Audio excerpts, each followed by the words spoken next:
Birches by Robert Frost.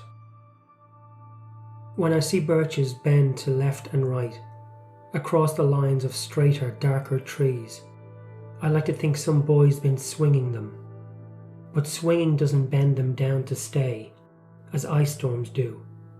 Often, you must have seen them, loaded with ice, a sunny winter morning, after a rain. They click upon themselves as the breeze rises and turn many-coloured as the stir cracks and crazes their enamel. Soon the sun's warmth makes them shed crystal shells, shattering and avalanching on the snow crust, such heaps of broken glass to sweep away. You'd think the inner dome of heaven had fallen. They are dragged to the withered bracken by the load, and they seem not to break, though once they are bowed so low for long they never right themselves. You may see their trunks arching in the woods years afterwards, trailing their leaves on the ground like girls on hands and knees that throw their hair before them over their heads to dry in the sun.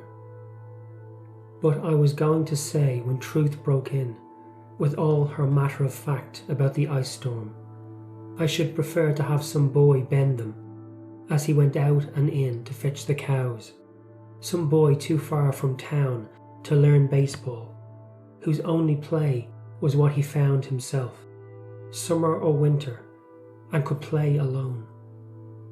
One by one he subdued his father's trees by riding them down over and over again until he took the stiffness out of them, and not one but hung limp, not one was left for him to conquer. He learnt all there was to learn about not launching out too soon, and so not carrying the tree away, clear to the ground. He always kept his poise to the top branches, climbing carefully with the same pains you use to fill a cup, up to the brim and even above the brim.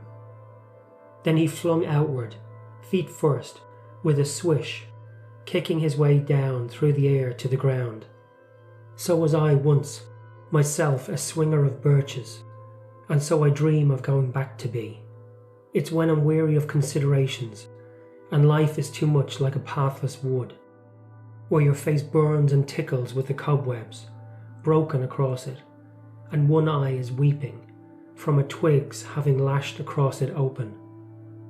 I'd like to get away from earth a while, and then come back to it, and begin over.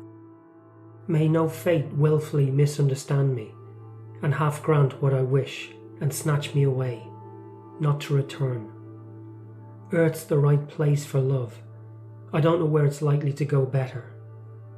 I'd like to go by climbing a birch tree, and climb black branches up a snow-white trunk toward heaven, till the tree could bear no more, but dipped its top and set me down again.